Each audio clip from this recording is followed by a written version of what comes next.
What is up, everyone? Welcome to the Of Like Minds video podcast. We have a super special guest today good friend of mine from UCLA, Chloe Corpuz. Chloe, thank you so much for coming on today. Of course. Nice to see you. And congratulations on launching this Thank you so podcast. I much. think it's really awesome. Thank you. Thanks for Thank having you. me. Yeah, of course. Chloe, I think just starting off, just kind of getting right to it and just talking a little bit and introducing us on, you growing up, where that is and what that was like growing up. Cool. So I'm from Porter Ranch, which is in the San Fernando Valley near LA. I went to high school here, was on the high school dance team, went to college at UCLA, which is obviously how we know each other. And yeah, it was interesting because I actually didn't realize how this is literally the hub of dance. And I didn't realize that I would be pursuing dance as a career. So it was really nice to be near LA and near the entire kind of like industry, kind of seeing what it was like before, because I would sometimes take class at like Edge or Millennium when I was in high school. So yeah, I have a sister who is also a dancer. She's 2 years younger than me. Yeah, she's 2 years younger than me, but we're really close. We've both been dancing together our whole lives. I did dance team in high school and we did it 1 year together too. So that was really fun. But yeah, our parents have always been super supportive of taking us to dance classes and everything like that, driving us all around to competitions and things like that. So yeah, what else? Yeah. I mean, that's a great starting point for us. And just, I think too, you kind of hit it. Just you and your sister, did you two start at the same time? And if so, two, like, just how did you two get started, and what styles did you guys first start training in? I started when I was 3, just with ballet, and then eventually added tap and then jazz. My sister also started when she was 3, and we were super recreational at first, but then when I was 11 is when I actually auditioned for the competition team at my studio. So that kind of changed the game, and then it just got a lot more serious, and kind of we started realizing that we wanted to kind of take it further. We switched studios a couple times throughout. We went to this one studio for a really, really long time, and then one of the teachers there started their own company, so then we went there. And then after that was when I went to high school and then just focused on the dance team in high school. Was that like the main extracurricular that you were pretty much doing in high school, was focusing on dance? Yeah, pretty much. Since my freshman year, I came in and I was on the dance team all 4 years. I never actually played any other sport growing up. My dad tried to get us into golf. We did take like a couple golf lessons. He's still mad that we are not like golf prodigies, but yeah, we never really wanted to do anything other than dance. I was never good at any other sport. I mean, I think I was also just a little bit nervous, but PE in school, I was always like very shy with the sports. But it was nice because in high school, I didn't have to do PE because I did dance. So it was a sweet deal. Yeah, absolutely. A double-edged sword right there. Now so obviously us meeting at UCLA and kind of going to you getting more serious with dance at like when you're around 11 years old. Maybe just talking about like when your first idea of, UCLA and like if that was a possibility, and then like kind of just talking about how you worked towards that and going to school there eventually. Yeah. Well, college applications start around junior year or senior year, right, of high school. And I knew that I wanted to be on a college dance team, and I didn't really know what else I wanted to do except dance, like major in dance. So I was looking at all of the best dance programs. I was looking at San Diego State because I really wanted to be on their dance team. And shout out to your hometown. I was looking at Chapman, and then UCLA honestly was kind of just like a goal, but I didn't think I was going to get in for whatever reason. But I was kind of choosing between San Diego State and Chapman, but then I got into UCLA and I was like, this is perfect because I'm not that far from UCLA, so I would be kind of close to my parents. But yeah, I remember just like going to different auditions and auditioning for the different dance programs. Like I remember me and my mom took like a 9-hour train ride to Arizona and I auditioned for the U of A dance major. But yeah, do you remember that? It was just like a whole process of going to all these different places. And UCLA just ended up being like the best choice because it was kind of like the best of both worlds. You were in LA where all the dancing is, Hmm. obviously a beautiful campus, and so many other options than just dance, and close to my family. Absolutely. Well, if you can just talk a little bit about that experience, because there is that, that time frame where, both you and I, different years, obviously, but you're auditioning for schools, and that's just, people don't know that that's just a part of the application. But talking about that journey specifically of going to U of A and taking that 9-hour train ride, and what that whole day or that whole experience was like auditioning for that particular school. Yeah, that one was, it was pretty intense. We did a whole ballet class in the beginning for part of the audition, and I was honestly kind of rusty on my ballet at that point because Mhm. I was not taking as many classes at Mm. that point. But we did ballet, we did a jazz, and wow, this is so long ago that it's like crazy to try to remember all this. But yeah, we did ballet and jazz. I would say that audition was the most intense, and it was really nice at UCLA because they were like, come in with your own solo, and Mhm. it's just like an interview. So it was like a little bit more of a chance to show who you are rather than trying to conform. Mhm. Um, and so yeah, I think that was another reason why UCLA I kind of ended up being the better choice, um, just because there were just so many different options. Like it was the world's arts and cultures. You could do Mhm. ballet, you could do hip hop, you could do African. Mhm. So yeah. Absolutely. Do you remember like, um, at least growing up, were you obviously being like pretty close to the LA area? Were you doing auditions? Were you signed with anyone growing up? Obviously trying to take dance a little bit more serious. So what was that like leading up to UCLA still, like just auditioning? Yeah, I actually wasn't signed with anybody, and um, I think, I mean, my parents just didn't really know a Mhm. lot about the dance industry, and everything that we kind of learned happened later through our dance teachers that we had, Mhm. and just kind of like figuring it out as we went along. But no, I wasn't like auditioning as a child, but it was still nice to have kind of like an exposure just like by being in the area. Absolutely, absolutely.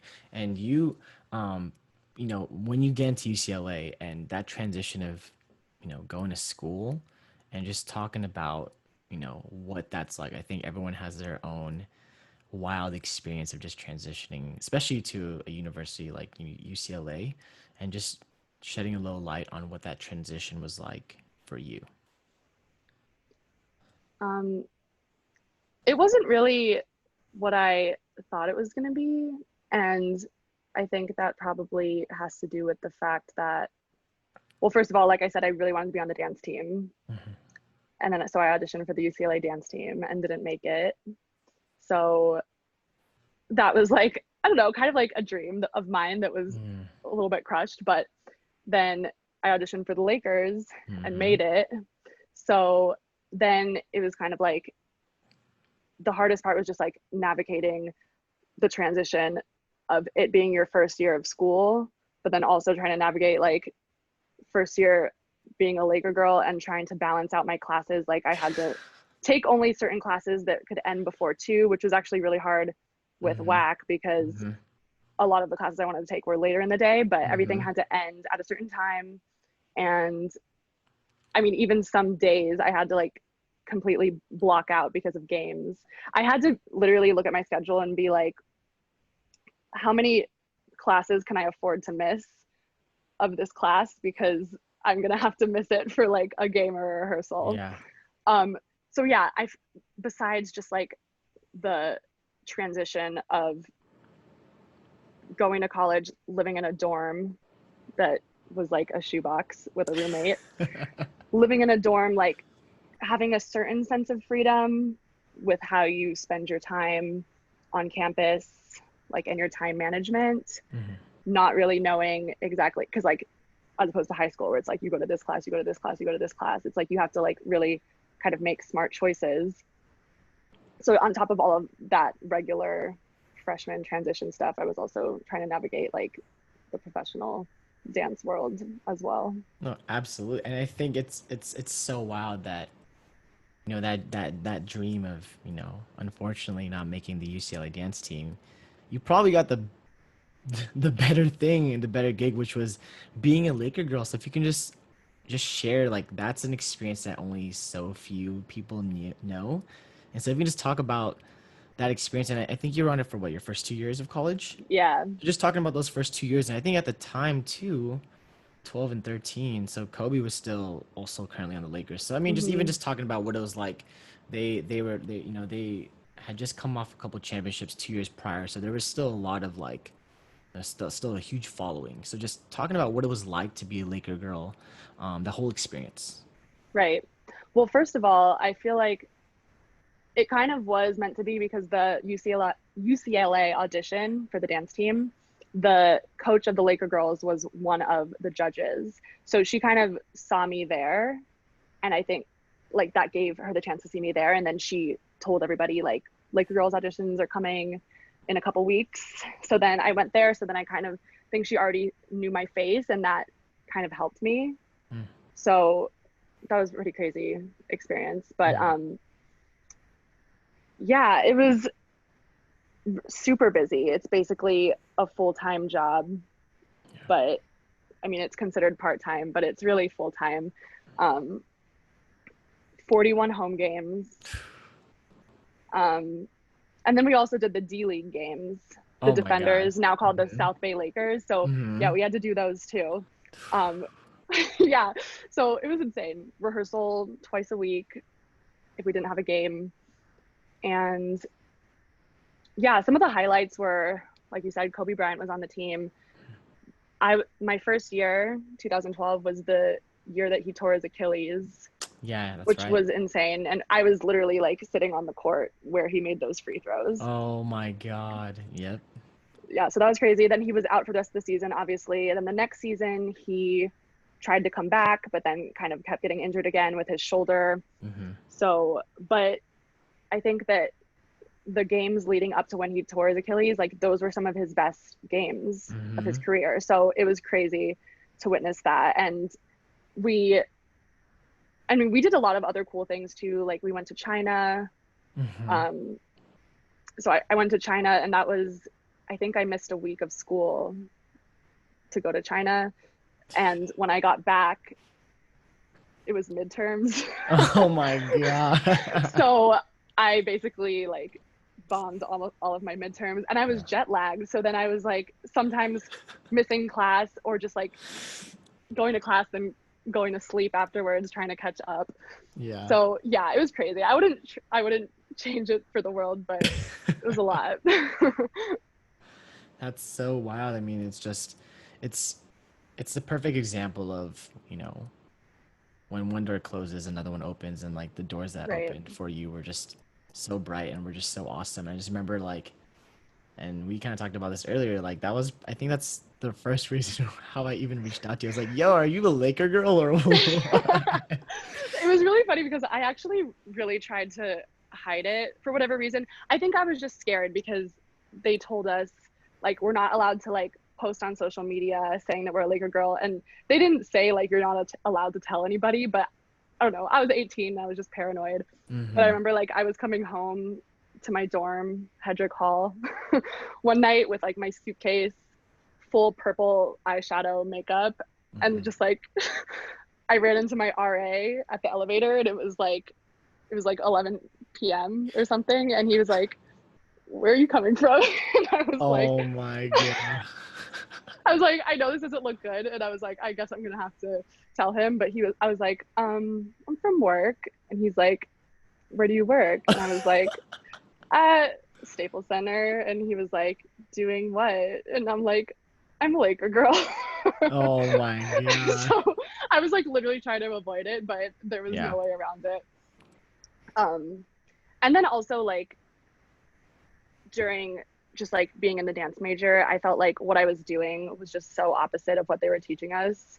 Like Mm. I feel like they kind of like made fun of commercial dance, which kind of bothered me because it's like, I mean, that's an avenue that people are going to take post graduation, and Yeah. I wasn't like fully sure of myself to just like own it Mm-hmm. Mm-hmm. and not listen and try and hide it. So that's the only thing. I wish that I was kind of like a little bit more comfortable like owning it, and you know what I mean? Yeah. Well, I think that's something I did want to ask you too, is just you have so much experience in both in terms of the more artistic sides of things, that entailing WAC, World Arts and Cultures, the curriculum that we come from, and then Hmm. also having that more commercial based style movement, which would be you being a Laker girl, and we'll get into the rest later on. But just talking about, like you said, like those are both two very legitimate ways of making a living, and also two very legitimate ways of just, choosing to express your love for dance and artistry. So just talking about like those misconceptions of like, yo, there's stigma behind this, but in reality it's like it's a great thing. Just vice versa. Just talking about the compare and contrast the two if you can. Right. I feel like the main stigma or conflicting is like concert versus commercial dance. And I guess like concert dance are a lot more connected to the artistry, but commercial is more like kind of like trying to fit the mold of whatever job you're in. So I'm actually like really grateful that I had both of those experiences, because you can just take what you learn from each one and just form it into the person and the artist that you become at the end of the day. So um, yeah, UCLA was a lot of focus on choreography and conceptualizing. Mm-hmm. I mean, there were also so many classes at UCLA that I took that were also applicable today, because I took creative dance for children and then ended up like post grad teaching kids. So it was really helpful. Mm-hmm. And then I took dance for camera, which is That's obviously like we're doing right. a lot of dance for camera Mm-hmm. nowadays. So there, in a lot of ways, it has intertwined, which I realized after. So I'm definitely grateful to have gotten training from like two ends of the spectrum, because it just makes you like a more aware and educated person and artist. No, absolutely. And you just talking about that, like you kind of hearing the gossip or the shit talk about like, yo, like people from concert dance saying so and so about commercial dance and vice versa. And did that ever make it difficult in the workplace in terms of just because you can really like understand both, and so just Mm-hmm. having that experience, did that ever make it like, yo, like this is whack, like why is that, why do we need to put people down in their respective field? If that's what they love, that's what they love. Like, did that ever bother you? What was that like? Yeah, it has bothered me. And I actually kind of wish that I've spoken up more when people say things, but I don't know. I don't really like conflict. But I think that now that I'm like getting older and kind of like learning how to use my voice more, I would. But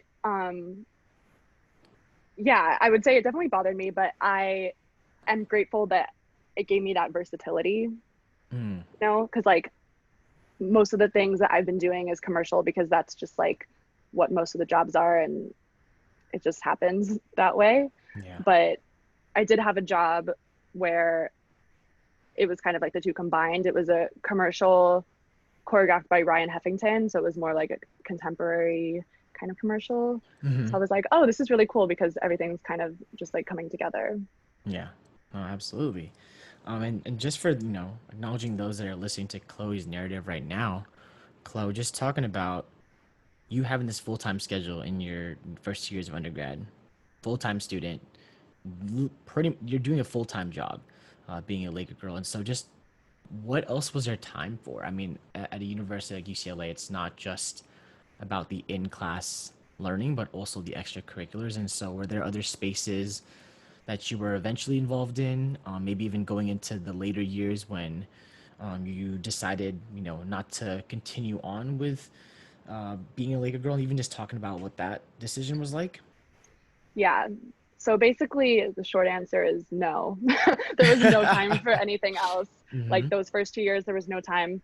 I think that I did do Wax Smash my second year, so I was still on Lakers, but I had to like miss two rehearsals, and if you miss two rehearsals, you get a warning like for Lakers. So I had to literally sign a document saying if I missed one more rehearsal, I would be kicked off the team.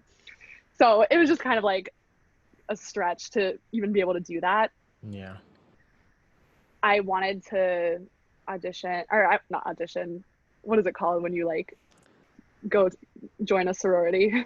You wanted to I pledge? yeah. Oh my God, see, that's how little I know about it. But yeah, I thought that I wanted to do all that, but then it just didn't happen. So my social life was like kind of non-existent because I was also always so tired. And like when I was home, I had to be like doing my homework. Mm-hmm. Um, but yeah, that kind of led me to the decision to not pursue it anymore after 2 years. So my junior year, I was just full school. And Mm-hmm. I was like, okay, now I'm going to try and do like all of the extracurriculars and the shows. Mm-hmm. Um, I joined FASTco, which was super fun. That's right. Yeah. That's And right. then I did a bunch of stuff. I was a Bruin ambassador.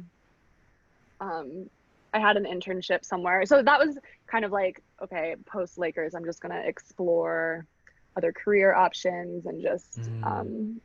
other, I guess, social options.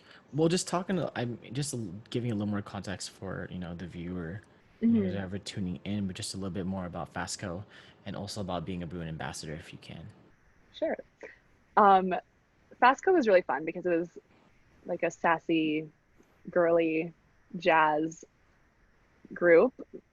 Um, and I felt like that was kind of a good place for me to be after being in Lakers. Um, and it was fun just like being with peers again and kind of just like a student run thing. And we would perform at different school events. Um, and then Bruin Ambassadors was helping kids in high school with their college applications. So we would Mm-hmm. do college fairs and presentations, which actually was like kind of um, like like out of my comfort zone, having Mm-hmm. to go to a school and give like a full on PowerPoint presentation Mm-hmm. to kids. I mean, I'm sure that they were like listening and they were interested, but like, I don't know, they kind of seemed like they're uninterested. So that, I mean, that's a whole different story. Like, Yeah. I could dance in front of a crowd all day. I mean, public speaking is a little bit more out of my comfort zone, Yeah. but yeah, it just gave me a chance to see what else was out there. And I did a sales internship. And because I mean, this whole time, basically, I mean, the reason why I didn't do Lakers anymore was because it was just too much. And I just thought, like, if I'm, if like my parents are paying for me to go to UCLA, I should be going to UCLA and Yeah. like taking advantage of all the things that it has to offer.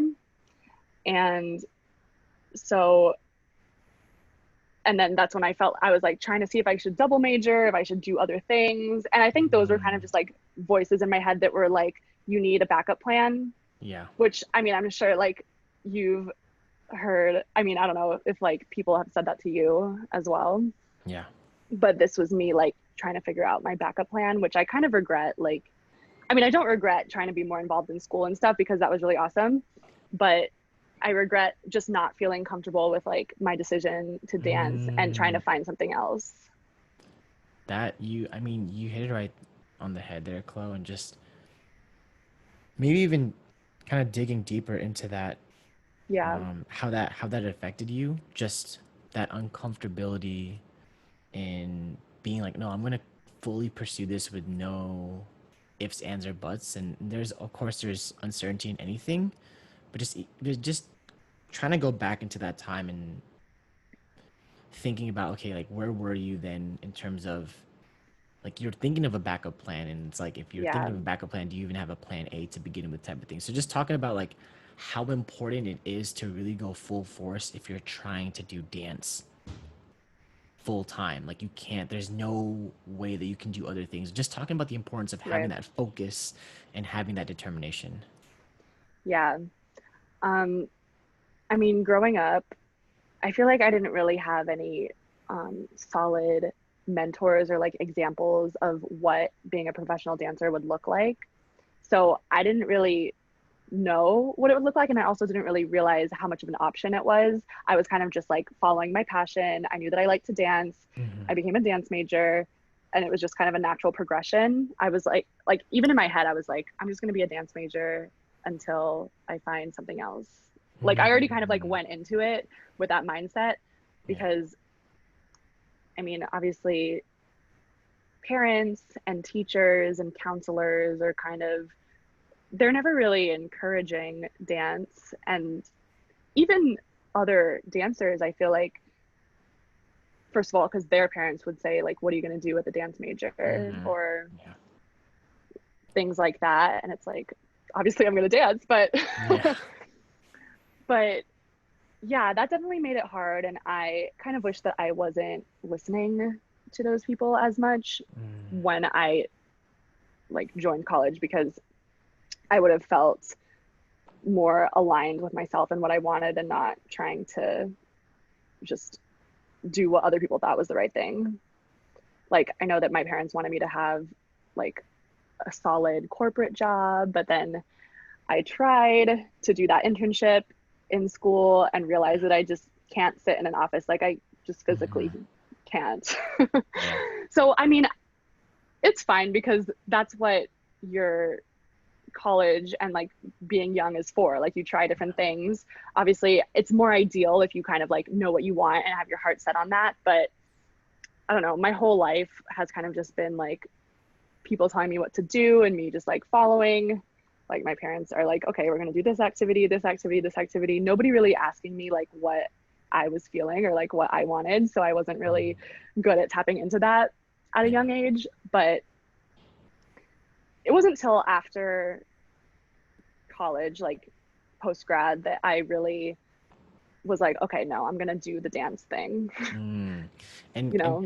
and kind of starting to transition to getting into that, but even you finishing school early in terms of you finishing all your classes before June, and so I think you finished spring quarter, so at the beginning of spring, so in March or something around that time, and just what that was like in terms of what were the moves that you made after that. You kind of had a few months of a head start, so what did you kind of do?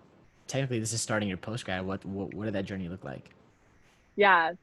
I was actually really surprised that I graduated early because of doing Lakers, but it was because of me like trying to see if I wanted to do another major. So then I just like took Mm. extra classes and kind of like layered them on top. And I definitely took over the amount of units that you were supposed to, like Yeah. every semester or quarter. But but yeah, it was nice because obviously, I mean, it's nice to finish early. After I Hmm. finished, I moved back home. I still had my apartment. At that point, I was living off campus in Culver Hmm. City, and so I still had that apartment, but I was mostly staying with my parents and teaching at a dance studio by my house. It was actually my high school dance team coach's studio. Hmm. So that definitely like got me, that was the first teaching job that I had. So I feel like it prepared me for like all of the teaching that I would do later. And then I was kind of just plotting my move. I knew that I wanted to move to New York because I had visited a bunch of times Hmm. and took kind of long term vacations, stayed with friends, and there's just something about it that I was drawn to. So I just wanted to try. Hmm. At that point, I was like kind of sick of LA. Like we were talking about earlier, how like you Yeah. kind of like sometimes you need a break. Yeah. Yeah, I mean, I had literally been there my whole life, and then it was like UCLA, Hmm. 4 years right in the heart of LA. So I was just like ready for something different. Yeah. So you now you moving to New York, and just kind of comparing and contrasting the differences in terms of the entertainment world, the dance world, comparing LA to New York, and then even just some of the gigs that you started doing in New York as well, if you can share that with us. Yeah, it's it's very different. I mean, I didn't. So the reason why I moved there or the reason why I moved there so early, I moved there like June 2016, really shortly after I Hmm. graduated, was because I got into an intensive with the Hmm. Rockettes. So I wanted to be a Rockette, and that was the dates that they had. So I was like, okay, I'm just gonna go now. Hmm. And so that was cool. It was like a week long training of the rock. Rockette technique and style, and then their audition. Actually, I think I auditioned before that and just flew out. And I really thought I was gonna make it my first time, and I was like, I was like very confident, and I got cut the first round. Oh my God. Basically, like most of the people get cut the first round. It's Yeah. pretty insane. Yeah. So yeah, that was in April or something. So after I auditioned for the Rockettes, came back for a little bit, was still teaching, and then officially moved in June. Hmm. And so did the intensive for a week, and then after that they were having MSA was having an audition in New York, and I didn't Hmm. have a agent before that, but I went to the MSA open call, and then I booked MSA. So then I was signed, and then I remember the first, probably like the first day after the week long intensive, I just printed out some resumes and just walked around the city. Um, I was like I was like, I'm gonna get a restaurant job because for some reason I thought that getting a restaurant job would be a good idea. I thought it Overloading would be like, yourself. Oh my gosh. I thought it would be a good idea just because, I mean, the pay is pretty good Hmm. in New York. And also, I was like, oh, I can take dance classes and do whatever I want during the day and Hmm. then work at the restaurant at night. It wasn't like that. It was actually like a pretty full time gig. So I spent like the first year really working full time at this restaurant. And then I also got a fitness job. So I was working for a dance cardio company, Hmm. which is like obviously a little bit closer to what I wanted to do. I knew that Yeah. dance fitness was a thing. So I was like, oh, this is like a good Which one? transition. Can you disclose that? Which one? Um, Do you know? yeah, Is that okay? dance body. Okay, cool. Just want to make sure. So yeah. Um, so yeah, but then it was even harder because I was like working late nights at the restaurant and then having to wake up early in the morning and teach. And basically the class, the whole thing, you're jumping the entire time and you have Hmm. to do the whole class. So it was exhausting, but it was a good workout. It's always nice like getting paid to work out. Hmm. Um, so I feel like I'm not answering the question. Oh, you're Okay. hitting everything. We need to Okay. know everything you've done in New York. um, so then a year of doing that after that was when I auditioned for Knicks City Dancers and I made it because I was like, oh, this is kind of like, I mean, I felt prepared from Lakers and Hmm. Knicks was kind of like more of a step up dance wise. Like it was a lot more technically based, more kind of Broadway inspired. And Oh. yeah, we worked with really cool choreographers like Mandy Moore and Andrew Winghart, Tracy Shabata, so many. I mean, it's kind of like leaving my brain right now. But yeah, we worked with a lot of cool choreographers. So that was awesome. Um, and yeah, just the difference between New York and LA. I mean, one of the main differences is that you don't have to drive in New York. So I feel like, and everything's so close together that I feel Hmm. like I can get like so much more done. Like in a day, I would like teach in the morning, go to a casting or like on an audition, and then like Hmm. go to my restaurant. And everything was just so easy, you Hmm. know? LA, it's like you can do one thing a day. Especially with traffic, yeah. Yeah. So I really like that. I mean, it was exhausting, it was a hustle, but it was really, really fun. Um, what else is different? I mean, I can't really speak to the actual commercial dance world, like agency world in LA, because I didn't really experience that. But in New York, it was a little bit smaller. There are a little bit less jobs than there are in LA, but it was such a community. And I just remember like coming into my first audition, like the MSA audition, and I knew nobody. And Mm. then like more and more, I would just start to meet more people. And then I would like eventually go into an audition and know like everybody. Yeah. So yeah, that's always fun to just like make new connections. But I was just really, I just like the idea of like putting myself in like a new situation, which is like kind of like what I feel like I'm doing now. Now I'm coming back here and gonna have to like start all over Hmm. again. Like for some reason, I enjoy that challenge. No, absolutely. I think one thing I did want to touch up on is just I wasn't actually expecting that, but just the stylistically the difference between being a Knicks dancer and then being a Laker girl, just like east and west, but just even like you were talking about the Yeah. styles and the choreo. So how was that like? What was the biggest difference that you noticed between the two? Um, so Lakers was a little bit more cheer. I mean, we did dance, but it was a lot more like hard hitting movements and like sharp movements. And then Knicks, and we didn't have that many dances. We would rotate between like 15 dances in the entire season. That's not a lot.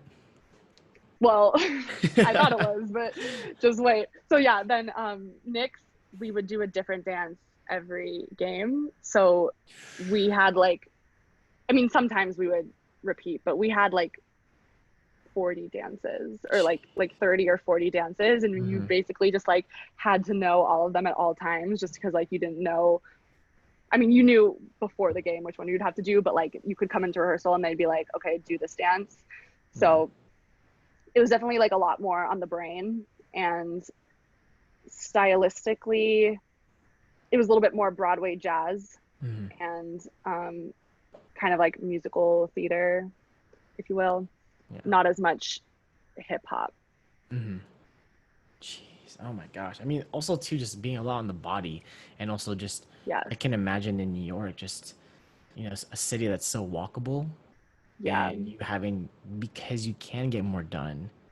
You're probably more physically and mentally exhausted because you're just like a pinball and just having more Right. dances. So I'm just like that Yeah. schedule. So, That sounds like we're going back to freshman sophomore year, Chloe, when you were a Laker girl and just transitioning into college. It sounds like a crazy transition going to New York. yeah.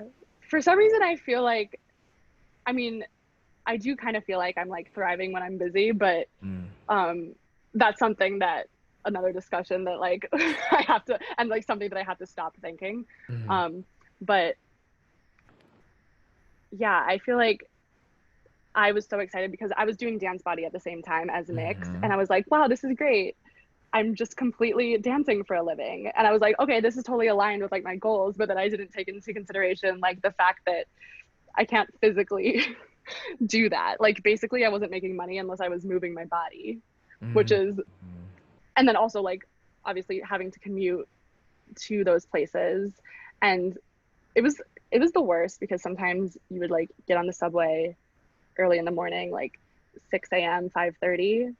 And from where I was commuting from, I lived in Queens, mm-hmm. which is like outside of Manhattan. The train would be completely full. So it would be like 6:30 a.m. You wouldn't even have a seat on the train. Mm-hmm. And then even like going home, sometimes you don't have a seat on the train. So it's just like, I mean, I got used to being always on my feet, and I kind of prefer moving around, and I kind of miss it, but it's definitely not sustainable. Yeah. Well, I think especially for you and I and other dancers or creatives or artists, the current climate of things has definitely put a pause on a lot of what our lives are normally like. So maybe just Right. talking about that adjustment and going from 1,000 miles an hour to actually having time to pause and actually having time to think and like how am I feeling today? Like just that complete Yeah. 180 turnaround. Just talking about that transition for you.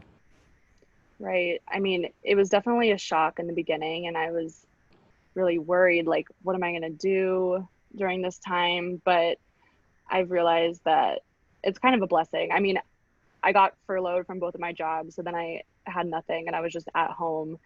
And then at first it was nice because I was like being able to catch up on things that I didn't necessarily get done.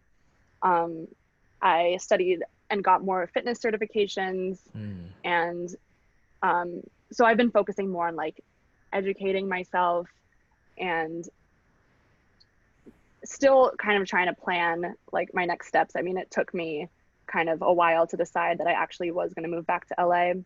mm, Um, but yeah, I think it is really important because now I actually do realize the importance of taking a pause, because I've been able to like hear my thoughts clearly and kind of just go back into focusing on what I want. And when you're just like moving around all the time, sometimes you don't even know if like that's what you want. You're just like going through the motions. mm. So yeah, it's been nice just getting to relax and just figure out, strategically plan like what I want my next move to be. And Mhm. I feel like I haven't really had that many. I have like a couple, but I haven't had that many like, oh, this is what I'm going to do next. I haven't had that many aha moments, but I've even like just gotten more comfortable with that not coming right away, if that makes Mm, sense. yeah, just being okay with where you're at and just kind of going with the flow, I guess, a little bit Yeah, more. right. And after like 4 years of literally just being nonstop, it's just like I feel like my body is and my mind are just finally catching up and coming back to earth.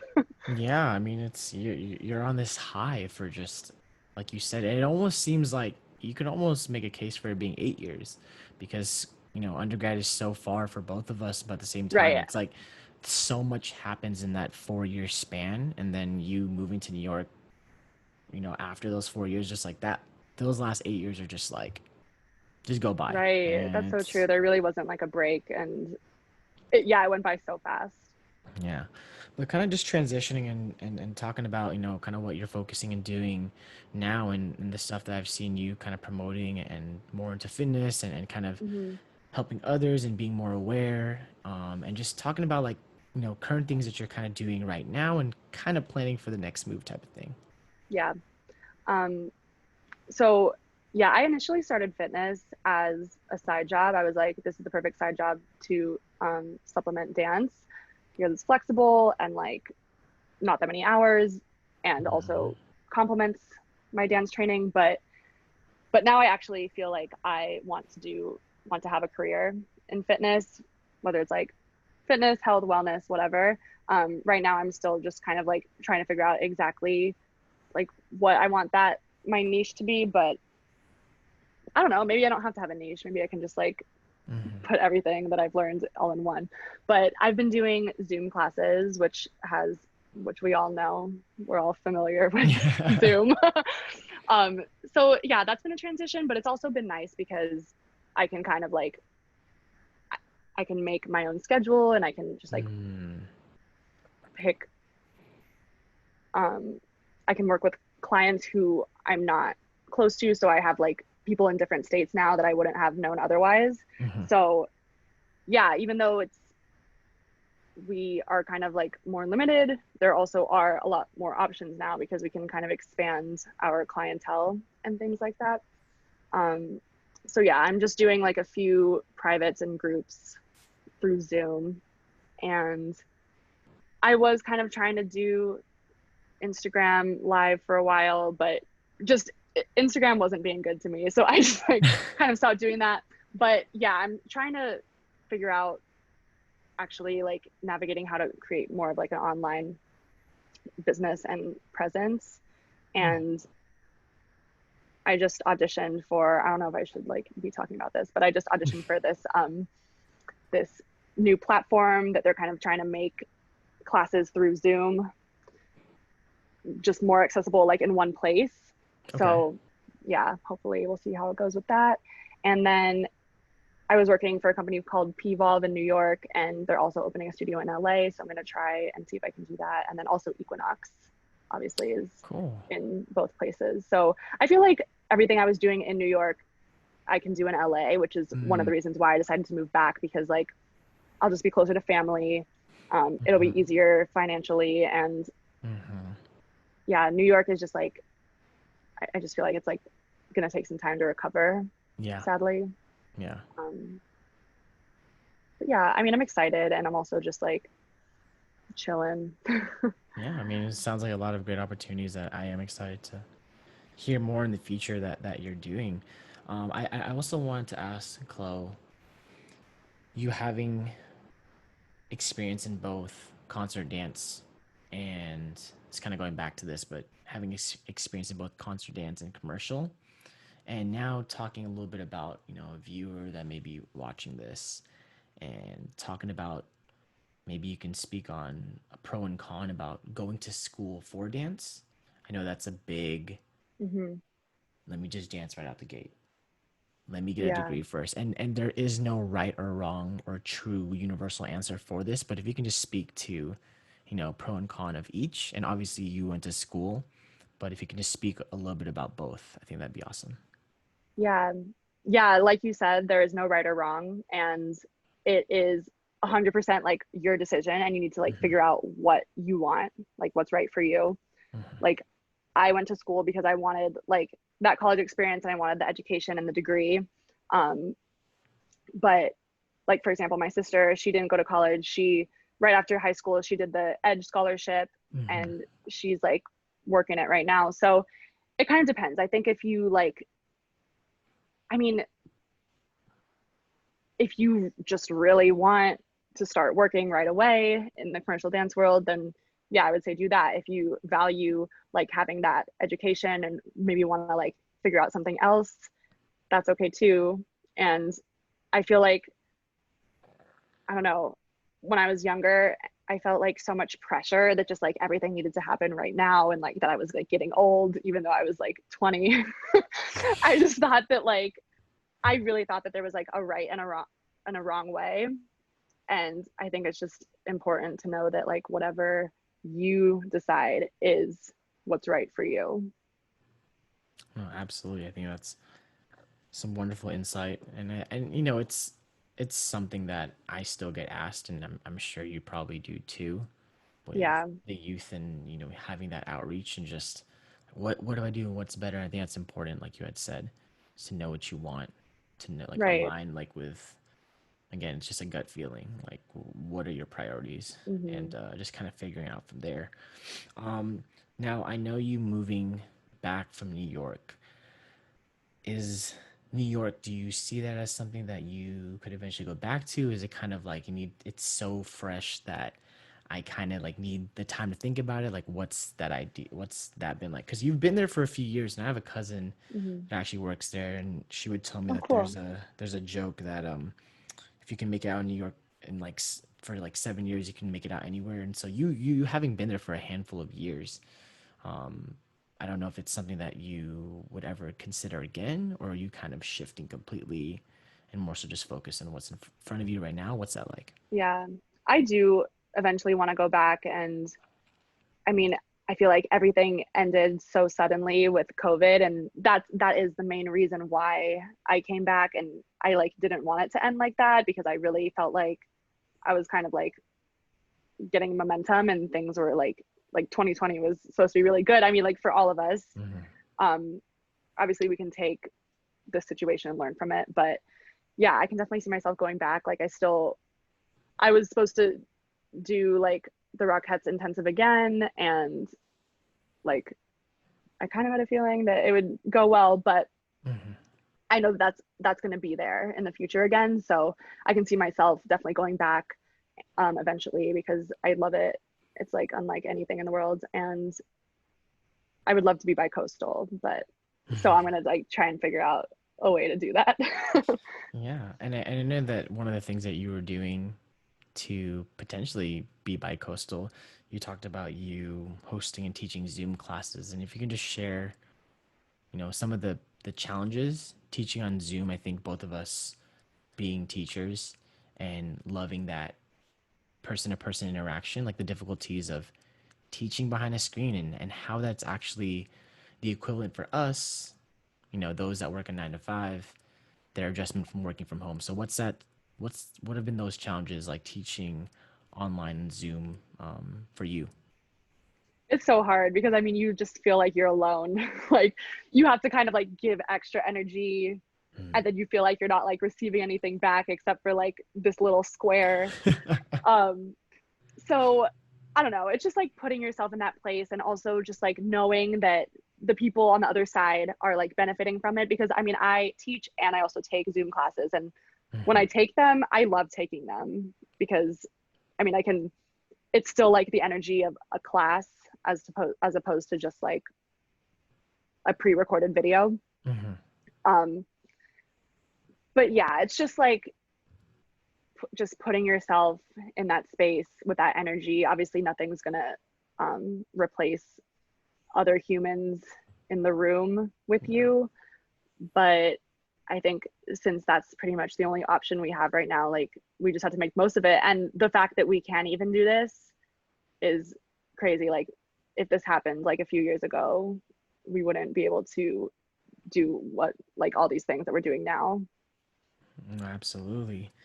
And you moving back home and having a chance to move away from home for school and even post grad a little bit. If you could just talk about being closer to your support system and maybe shedding a little light on your sister and your parents and their influence Mm-hmm. ultimately on you and your journey as a dancer and as an artist. Yeah. Um, it is definitely like an adjustment after 8 years of not living at home to like all of a sudden be living at home and kind of like having to tell your parents what you're doing all the time and just like being so close to them. But um, I feel so lucky that like first of all they're even like allowing me to come back and Mm, that they live so close to everything that I'm trying to do. Um, Especially having my sister, like we have similar interests. Obviously, we both dance and we both love fitness. So getting to do things with her and just like have somebody to keep you accountable is mhm, amazing. But yeah, I think that we always kind of are um, we always kind of like search for our parents' approval. And I feel like me and my sister have probably like made decisions that my parents didn't agree with, but they in the end they're always like proud of us and supportive. And especially like as the years go on and they see like the success that we have, they realize that like they can't make decisions for us. mhm. um First of all, like they don't have all the information, like they don't really know anything about the dance industry, and second of all they're just not us, so like you just can't Yeah, make a decision based on like you just like can't make decisions for your kids. So yeah, it's definitely an adjustment, but I'm glad that like after 4 years of not really seeing them that much, that we're kind of getting to catch up now. absolutely. Just kind of looking back at everything that you shared with us today, Chloe. Um, Growing up with a younger sister and the support of your family and your journey through dance and how that's taken you to heights of UCLA Mm-hmm. and living that dream of being, on the on dancing for, being a Lakergirl and a Knicks dancer and finding other passions in fitness and just all these spaces that you've been in, all the workplaces you've been in, all the people you've met through your life. Just looking back at everything, if you could just share anything or say anything to your 13-year-old self, you know, what would you share to a 13-year-old Chloe? um I would want 13-year-old Chloe to listen to her intuition more, and I feel like you don't really understand that when you're a kid, but I mean I know when I have a kid I want to like help them to understand what that is. Like it's like what is your innermost self telling you, like what is giving you that gut feeling, because that's what you should be doing. um I mean I was like such a shy child and I didn't speak, and I like didn't I didn't have opinions, so it just like I kind of wish that like that's what somebody would have told me, is just listen to your intuition. Sometimes that comes in the form of like meditating. I mean, most of the time it comes from like doing nothing and then kind of just like listening to your body, which is what I've been doing for the past few months, like doing nothing. Sometimes I'll like ask myself a question before I go to sleep, and I don't always like wake up with the answer, but eventually I wake up and I'm like, oh, like that's how I decided to move back to LA. I woke up one morning and I was like, yeah, I'm moving back to LA. Like, I mean, it sounds crazy until you like experience it, but you just know, and you just have to like trust that knowing, which is what Glennon Doyle will call it. Mm-hmm. Absolutely. Well, Chloe, you are a living example of that. You've done a lot of things, just trusting your gut. And I think even as an artist and as a dancer, that's a huge part of it. And having thick skin to just go for it. And you've done that to the highest of levels. And I'm looking forward to seeing Thank you. everything else that you make of this, especially during, these very trying times. And hopefully then we'll be able to bring you back on and we'll have an update and we'll see how things are going. But Yeah. hopefully those of you that are listening can take, you know, something from this amazing and rich narrative that Chloe has shared and given us today. So, Chloe, thank you so much for your time today. Thank And I'm looking you. forward to having you again in the future. Yes, absolutely. Let me know. Thanks for having me. Yay. All right. I'll see you. Bye. Bye.